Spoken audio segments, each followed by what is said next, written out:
Selamat datang di Pustaka Bangsa Indonesia. Pada kesempatan kali ini, kita akan membahas jurnal yang berjudul Analisis Kebijakan Pendidikan dalam Membangun Masa Depan Melalui Penguatan Literasi dan Numerasi. Karya Hajah Alvina Syriah, Arfiani Yulianti, Fiul. Artikel ini membahas pentingnya literasi dan numerasi sebagai kompetensi dasar dalam menghadapi tantangan abad ke-21.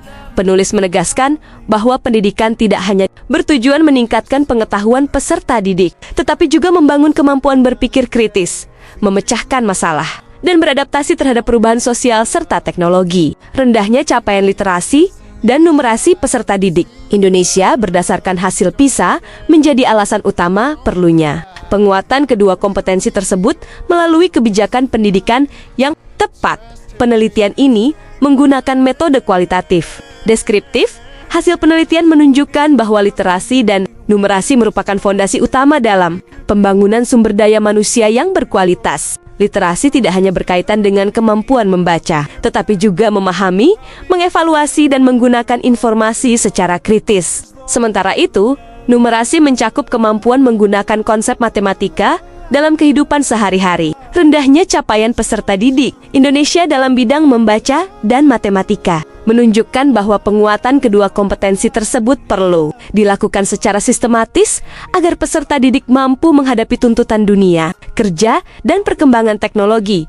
Artikel ini menyoroti pentingnya transformasi asesmen dari sistem yang berorientasi pada hafalan menuju asesmen berbasis penalaran melalui asesmen nasional dan asesmen kompetensi minimum AKM. Selain itu, literasi dan numerasi perlu diintegrasikan ke seluruh mata pelajaran sehingga tidak hanya menjadi tanggung jawab guru bahasa Indonesia dan matematika. Kurikulum Merdeka mendukung pendekatan ini melalui pembelajaran kontekstual dan pengembangan kompetensi esensial yang memungkinkan peserta didik memahami dan menerapkan pengetahuan dalam kehidupan nyata.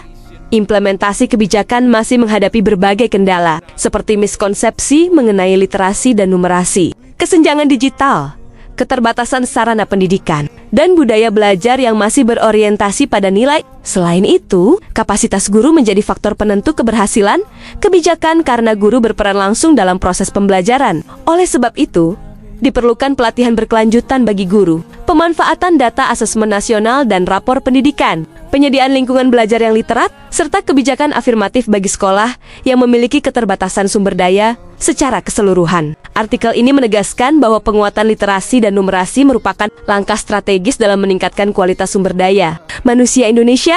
Segera kirimkan naskah terbaik Anda dan bergabunglah bersama kami di Pustaka Bangsa Indonesia. Jangan lupa share ke teman-temanmu.